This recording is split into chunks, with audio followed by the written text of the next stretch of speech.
السلام علیکم بچوں، کیسے ہیں؟ امید کرتی ہوں سب خیریت سے ہوں گے۔ تو آپ کا جو ہے پارٹ 2 کلاس ہشتم کا جو ہے ہم آج کا کام شروع کرنے والے ہیں، جو آپ کا رہ گیا تھا۔ لیکن اس سے پہلے جتنے بھی بچے چینل پہ نئے ہیں وہ چینل کو سبسکرائب کریں، لائک کریں اور شیئر کریں اور کمنٹ کرنا بالکل نہ بھولیں۔ اور جو ہے بچے ساتھ ویڈیو دیکھ رہے ہوتے ہیں تو وہ ساتھ ساتھ اس کو جو ہے نا وہ لائک بھی کر دیا کرے ویڈیو کو، ٹھیک ہے؟ چلیں اب ہم اپنا کام سٹارٹ کرتے ہیں۔ ہم نے کرنی تھی ایکٹیویٹی نمبر 14۔ اس میں تھا کہ درسی کتب میں دی گئی ایک کہانی نظم کو اپنے الفاظ میں کہانی کی صورت میں لکھیں۔ تو یہ آپ پہ ڈیپینڈ کرتے، آپ اس میں چاہیے چغل خور والا جو آپ کا چیپٹر ہے اس کی کہانی رائٹ کر لیں، یا آپ نے کوئی اگر نظم کرنی ہے تو آپ وہ کر لیں۔ تو میں نے اس میں چغل خور والی کہانی جو ہے وہ رائٹ کروانا بچی سے شروع کی تھی، اسٹوڈنٹ سے اپنی سے۔ تو یہ میں آپ کو یہاں سے اس کا جو ہے نا وہ تھوڑا سا کروا دیتی ہوں کہ کیسے آپ نے اس کو کرنا ہے، ٹھیک ہے؟ چلیے سٹارٹ کرتے ہیں۔ اگلے وقتوں کی بات ہے کہ کسی گاؤں میں ایک چغل خور رہتا تھا اور دوسروں کی چغلی کھانا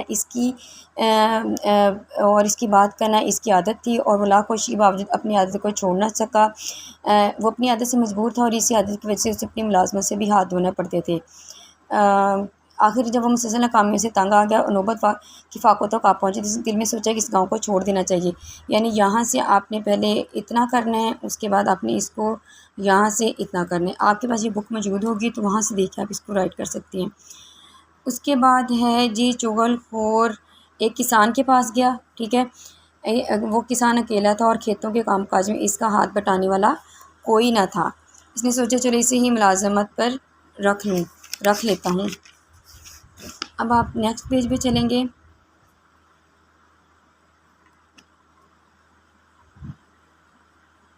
اس کے بعد یہاں سے کریں گے۔ ایک روز کسان حسب معمول اپنے کھیتوں میں گیا اور گھر میں اس کی بیوی اکیلی تھی۔ دیکھ کر چغل خور کسان کی بیوی کے پاس گیا، بڑے ہمدرد بنتے ہوئے کہنے لگا اگر تم برا نہ مانو تم سے ایک بات کہوں۔ کسان کی بیوی بولی کہو۔ تو اس کے بعد اپنے یہاں سے لکھنا ہے کہ کسان کوڑی ہو گیا ہے اور اس نے اپنی یہ بیماری تم سے چھپائے رکھی ہے۔ اب اس کے بعد اگر تمہیں یقین ہے تو آزما کے دیکھ لو، ٹھیک ہے؟ یہاں پہ اس نے اس کو کہہ دیا۔ اس کے بعد چغل خور کسان کے پاس پہنچا اور اس سے کہنے لگا کہ تمہاری بیوی پاگل ہو گئی ہے۔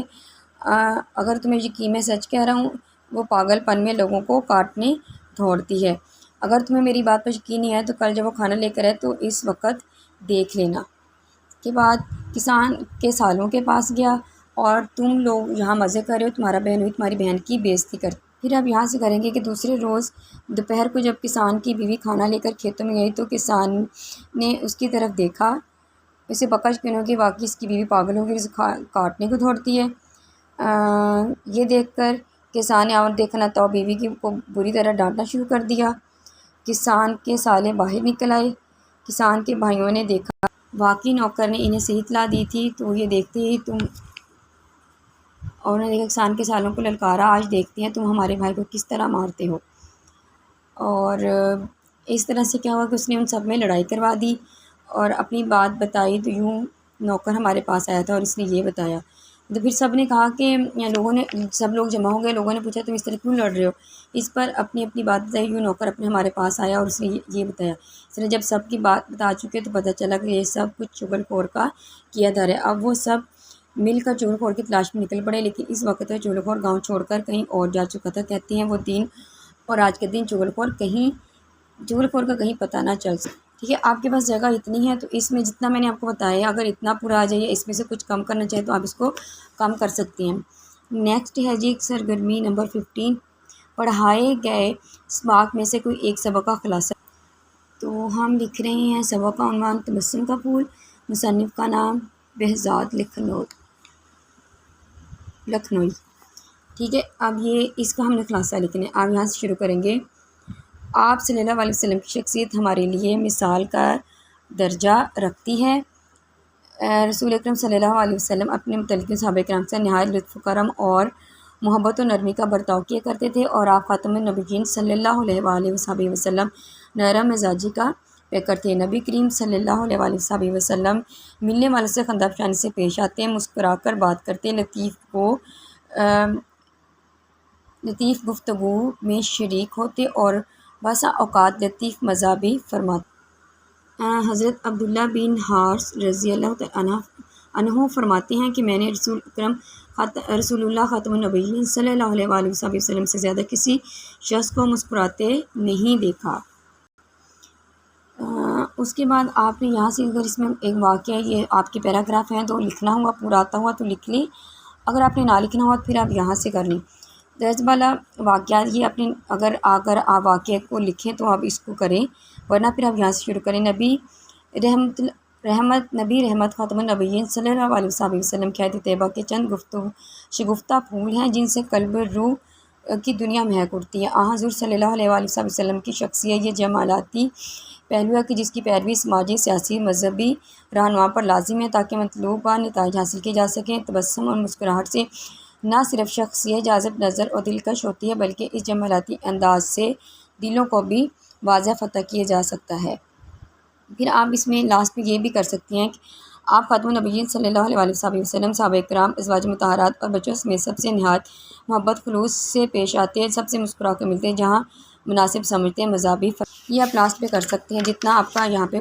اس کے بعد ہے سرگرمی نمبر 16۔ آج کل آپ کے علاقے میں صفائی کا بہت ناقص نظام ہے۔ علاقے کے ناظم کے نام تو ہم یہاں سے لکھیں گے۔ یہ میری بک ہے، میں نے بہت سنبھال کے رکھی ہوئی ہے جب میں اسٹوڈنٹ تھی، تو یہاں سے میں آپ لوگوں کو یہ لکھواتی ہوں۔ باخدمت جناب ہیلتھ آفیسر بلدیہ لاہور جناب عالی، مدمان التماس ہے کہ اندرونی شہر کا علاقہ وہ علاقہ جو چونا منڈی سے لے کر پرانی کوتوالی تک ہے انتہائی خراب حالت میں ہے۔ بازار میں جا بجا کوڑا کرکٹ گرا ہوا ہے۔ اگر آپ کو یہ نام نہیں آ رہے تو آپ اپنی سٹی کے نام لکھ سکتے ہیں۔ اور لوگ عام حالات میں بھی بازار سے متبادل راستہ اختیار کرنے پر مجبور ہیں، جبکہ بارش کے باعث بازار کا یہ حصہ تالاب اور جوہر کا منظر پیش کرتا ہے اور پیدل چلنے والوں کے لیے بھی اس سے راستہ سے چلنا مشکل ہو جاتا ہے۔ اس کوڑے کرکٹ کے جا بجا ڈھیروں کی وجہ سے علاقے میں کافی وبائی بیماریاں پھیلی ہوئی ہیں۔ آپ سے التماس ہے کہ آپ ذاتی دلچسپی لے کر ہمیں موجودہ صورتحال سے نجات دلائیں۔ این نوازشوں کی آلارز نیچے جو ہیں وہ آپ الف بے جیم لکھیں گے اور آگے آپ نیچے اور سائڈ پہ آپ یہ اس طرح سے اس کی جو ہے نا وہ لکھ سکتے ہیں، ڈیٹ بھی لکھ سکتے ہیں اور یہ اس طرح لکھ سکتے ہیں یا پھر آپ ایسے بھی لکھ سکتے ہیں الارز درخواست گزار اہل محلہ جوہر۔ اس کے بعد ہے پبلشر کے نام کتابیں منگوانے کے لیے خط بھی میں آپ کو یہاں سے لکھوا رہی ہوں۔ کتب فروش کے نام خط منڈی بہاؤدین، یہاں پہ آپ اپنی ڈیٹ مینشن کریں گے آج کی یا جس ڈیٹ کو آپ کام کر رہے ہوں گے۔ مکرمی صاحب، اچھا اب اس کو ایسے بھی لکھ سکتے ہیں امتحانی کمرہ، آگے اپنی ڈیٹ لکھنی ہے۔ پھر جناب مینیجر صاحب ہمدرد کتب خانہ اردو بازار لاہور، السلام علیکم، ٹھیک ہے یہ چیز بھی اور ایسے بھی آپ یہ بھی لکھ سکتے ہیں۔ آپ کی حقیقت بعض کتابیں دیکھنے کا اتفاق ہے، براہ کرم اپنی اولین فرصت میں Azhar Urdu grammar, Azhar English grammar composition کی ایک کاپی بذریعہ VP ارسال فرمائے ممنون ہوگا۔ کتابیں اچھی حالت میں ہونی چاہیے اور احتیاط سے پیک کروائیں تاکہ ان کی جلد وغیرہ خراب نہ ہو جائے۔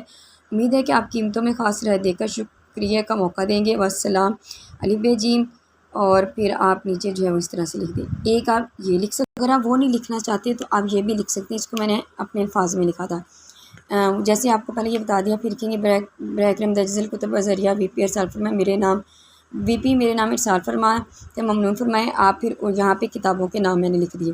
اردو قواعد انشاء جماعت ہشتم اتنی جلدیں چاہیے، پرائمری گائیڈ کی پنجم کی 10 جلدیں، ماڈل پیپر جماعت ہشتم 12 جلدیں، انگلش گرامر جماعت ہشتم 15 جلدیں، خیر اندیش الف بے جیم، ٹھیک ہے آپ اس طرح سے بھی کر سکتے ہیں۔ ڈپینڈ آن یور چوائس کہ آپ جو آپ کو ایزی لگے آپ وہ کر لیں۔ اس کے بعد ہے یہ ایک دلچسپ کہانی، ان کے دیگی تصویر کو نمبر دے کر ترتیب دی جو دلچسپ کہانی لکھی اور اخلاق کی سبق بھی، تو اس کو نمبر 1، نمبر 2، 3، یہ 4، یہ 5 اور یہ 6۔ اب ہم اس کو پڑھتے ہیں۔ میں نے کیسے نظر آ رہا ہوگا آپ کو سب کو، اگر اس کی لائٹ آن کرتی ہوں تو یہ نا ابھی بہت اچھے سے نظر نہیں آ رہا، تھوڑا اس طرح سے ہو جاتے ہیں۔ چلیں ایسے کر لیتے ہیں۔ ایک دفعہ کا ذکر ہے کہ ایک لڑکا اپنی والدہ کے کہنے پر جنگل سے کچھ لکڑیاں کاٹے نکلا۔ رستے، میں نے یہاں رستے لکھا ہے، آپ راستے بھی لکھ سکتے ہیں۔ رستے میں ایک جنگلی بیل لڑکے کے پیچھے لگ گیا۔ لڑکا اپنی جان بچا کر دوڑا، دوڑتے دوڑتے وہ ایک بڑے درخت پر چڑھ گیا اور ایک ٹہنی پر بیٹھ گیا۔ بیل درخت کے نیچے غصے سے چکر کاٹنے لگا۔ لڑکے نے ٹہنی کو مضبوطی سے پکڑ لیا۔ بیل نے شدید غصے کی حالت میں ٹہنی پر اپنا سر مارنا شروع کر دیا تاکہ ٹہنی ٹوٹ جائے۔ لڑکا نیچے آ گرے، اچھلنے کودنے لگا تاکہ ٹہنی تک رسائی حاصل کر سکے۔ جیسے ہی بیل اچھلا وہ ٹہنی پر لٹک گیا۔ لڑکا چھلانگ لگا کر اپنی جان بچا کر وہاں سے بھاگ گیا۔ اخلاقی سبق، برے کام کا بدلہ برا ہوتا ہے، جیسا کرو گے ویسا بھرو گے۔ تو آپ یہ بھی کر سکتے ہیں۔ اگر آپ اس کے علاوہ آپ کے مائنڈ میں کوئی اور کہانی آ رہی ہے تو آپ وہ بھی لکھ لیں اور مجھے بھی وہ کمنٹ میں کریں کہ ہم نے یہ والی لکھی ہے۔ اس کے بعد ہے مکالمہ فقیر و فقیرنی کے درمیان۔ تو یہ ایک دلچسپ آپ نے بنانا ہے، اس لیے میں نے اس کو نا اپنے الفاظ میں ایسے ہی روٹین وائز میں لکھا ہے۔ تو ایک فقیر اور ایک فقیرنی کی ردات لکھی ہے، یعنی وہ آپس میں کیسے بات کرتے ہیں۔ فقیر کیا حال ہے اماں، وہ بوڑھی اماں جو ایک مانگنے والی ہوتی ہے، اس سے مخاطب ہے۔ فقیرنی حال اور حالات دونوں خراب ہے۔ فقیر ہاں اماں،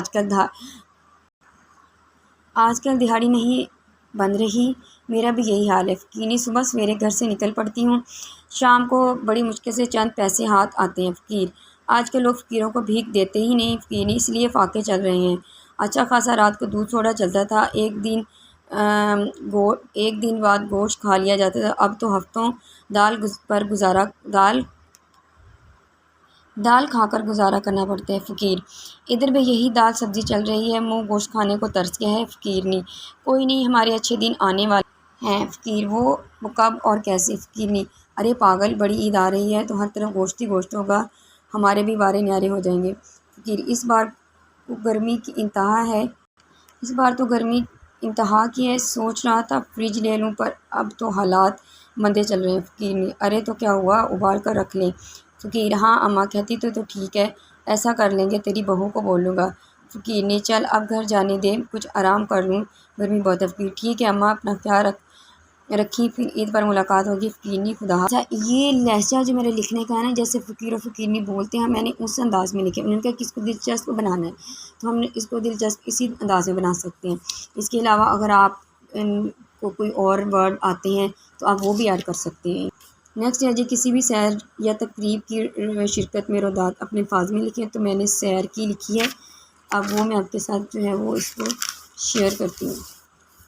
جی ایک یادگار سفر کی ردات۔ گرمیوں کی چھٹیاں تھیں، چچا جان بچوں کے ہمراہ ہمارے پاس اسلام آباد آئے ہوئے تھے۔ ہم نے وادی نیلم کی سیر کا پروگرام بنایا، یہ پروگرام ہم سب خوش تھے۔ اگلے روز صبح سویرے سفر پر روانہ ہوئے۔ مری کی پرفضا وادی سے ہوتے ہوئے ہم کوہالہ کے پل پر پہنچے، وہاں ایک ریسٹورنٹ سے ہم نے چائے پی، کھانا کھایا اور کچھ چیزیں خریدی۔ پھر ہم وہاں سے روانہ ہوئے، 1 گھنٹے سے ہم کم وقت میں مظفر آباد پہنچ گئے، وہاں ہم نے تصویریں لی، پھر وادی نیلم کے لیے روانہ ہو گئے۔ وادی نیلم جموں کشمیر کی ایک حسین و جمیل وادی ہے، جہاں پوری دنیا سے سیاح آتے ہیں، اور وہاں ہم نے نیلم جہلم پروجیکٹ کی سیر بھی کی۔ وادی نیلم پر پرفضا اور پرسکون جگہ ہے، گنگناتی آبشار اور بہتی ندیاں اپنی مثال آپ ہیں۔ پہاڑوں کی برف پوش اور فلک بوس چوٹیاں اس کے حسن میں مزید اضافہ کرتی ہیں۔ جگہ جگہ سیب، خوانی، ناشپاتی کے باغات ہیں۔ 2 روز قیام کے بعد تیسرے دن ہماری واپسی تھی، لیکن کسی کا بھی واپس جانے کو بالکل دل نہ تھا۔ واپسی کا سفر بھی بڑا پرلطف تھا، جہاں بھی قدرتی منظر اچھا لگتا ہے، چچا جان گاڑی روک لیتے، وہاں کا نظارہ کرتے اور تصویریں بناتے۔ راستے میں کی جگہوں پر چادریں اور رنگ برنگی چھتریاں نظر آئیں، ہم سب نے خریداری کی۔ اسلام آباد پہنچے تو تھک چکے تھے، لیکن ہم سب بہت خوش تھے۔ یہ میری زندگی کا یادگار سفر ہے۔ یہ میں صرف اتنا سا لکھتی ہوں جتنا آپ لوگوں کا یہاں پورا آ جائے، اور آپ نے اگر مزید جیسے کہ میں کہتی ہوں اگر آپ نے کچھ اور لکھنا تو وہ بھی لکھ لیں۔ نیکسٹ ہے جی آخری سرگرمی آپ کی کھیلوں کی اہمیت، یہ مضمون لکھنا ہے ہم نے، تو یہ بھی میں یہاں سے آپ کے ساتھ شیئر کر رہی ہوں۔ کھیل کی اہمیت، پابندی وقت پہلا آپ دے لیں۔ کھیل تفریح کا ایک ایسا طریقہ ہے جس میں نظم و ضبط برقرار رکھنے، احترام کا قانون، اطاعت امیر، اتحاد و اتفاق کا جذبہ، قوت برداشت، ضبط نفس، اتفاق اور اطاعت کا جذبہ پیدا کرتے ہیں۔ کھیل مقررہ وقت پر شروع ہوتے ہیں اور مقررہ وقت پر ختم۔ نیکسٹ ہم کریں گے کھیل اور ضابطے، چونکہ کھیلوں کے کچھ ضابطے ہوتے ہیں، اس لیے ان ضابطوں سے ہٹ کر کوئی کھلاڑی کبھی کھیل نہیں سکتا، ذرا بھی بے ضابطگی ہونے سے ٹیم کا بہت نقصان ہوتا ہے۔ پھر آپ کریں گے اطاعت امیر کا جذبہ، ٹیم ایک کپتان کے ماتحت ہوتی ہے۔ پھر آپ یہاں سے کریں گے کھیل کا میدان کھلاڑیوں کے لیے اپنے امیر کی اطاعت کرنے کی بہترین مشقہ ہے۔ کھیل اور جسمانی صحت، کھیل جسمانی صحت کے لیے ایک لازمی مشغلہ ہے، طرح بغیر کھائے پیے زندہ رہنا مشکل، اس طرح بغیر کھیل کے صحت کا بحال رکھنا محال ہے۔ دماغ بھی اسی کا صحت مند ہوتا ہے جس کا جسم مضبوط اور توانا ہو۔ تاریخی حوالہ، تاریخ ہمیں بتاتی ہے کہ وہی قومیں دنیا میں طاقتور شمار ہوتی ہیں جنہوں نے کھیل کو تعلیم کا اہم جزو بنایا۔ قدیم یونان، جس نے سقراط، افلاطون، ارسطو جیسی عظیم شان ہستیاں پیدا کی جن کے کارنامے قیامت تک مٹنے والے نہیں، ان کے ہاں یہ عالم تھا کہ کھلاڑی کئی سال درس گاہ میں مشق کیا کرتے اور مقررہ وقت کے بعد منتخب کھلاڑیوں کا مقابلہ اولمپیا کے میدان میں ہوتا ہے، جیسے کہ آج کل ہو رہا ہے، اور ہمارے پاکستان میں کہ بہت سے کھلاڑی کھیل کے آتے ہیں، جس میں ارشد ندیم جو ہے وہ نمبر 1 ہے۔ تو وہ بہت پرانے مطلب سالوں سے، سینکڑوں سالوں سے یہ چلتا آ رہا ہے کہ کھیل جو ہے وہ کتنے ضروری ہے۔ اس کے بعد آپ افادیت لکھیں گے، تو اس کو ہم بس یہاں سے لکھ لیتے ہیں۔ کھیل کا میدان ہمیں سکھاتا ہے کہ قائد کی اطاعت اور ساتھیوں کے ساتھ بے لوث تعاون کی کتنی اہمیت ہے۔ پھر ہم یہاں سے لکھیں گے کھیل کے میدان میں صحیح تربیت پانے والا نوجوان زندگی کے میدان میں کبھی ناکام نہیں ہوتا۔ اور آپ جب آپ یہاں پہ لکھیں گے نا، تو آپ سب سے پہلے وہ والی کوٹیشن لکھیں، صحت مند جسم صحت مند دماغ رکھتا ہے، ٹھیک ہے۔ اس کے علاوہ اگر آپ لوگوں کو کوئی کھیلوں کے حوالے سے جو ہے وہ شعر آتا ہے تو آپ اس میں وہ بھی ایڈ کر سکتے ہیں، ٹھیک ہے۔ آپ کی جگہ تھوڑی تھی اس لیے میں نے نہیں کیا، کیونکہ شعر کو لکھنے کے لیے 2 لائنیں چاہیے، تو یہ آلریڈی لائنس میں بہت کم ہے۔ تو ابھی جتنا میں نے مضمون آپ کو بتایا اس میں سے بھی جتنا آپ کر سکے اتنا آپ کر لیں، اور باقی رہنے دیجیے گا، ٹھیک ہے۔ تو اس کے ساتھ ہی آپ کا جو ہے اردو کا پارٹ 2 کا جو کام ہے وہ بھی کمپلیٹ ہوا، اور جو ہے آپ اس کو لکھ لیں۔ اگر اس میں کوئی مسٹیک ہو تو اس کو آپ ضرور سیٹ کر لیجیے گا خود ہی، اور اپنا خیال رکھیے گا، لیکن میرے چینل کو سبسکرائب کرنا مت بھولیے گا، اور ویڈیو کو لائک بھی ضرور کر دیا کریں۔ تھینک یو ویری مچ، اللہ حافظ۔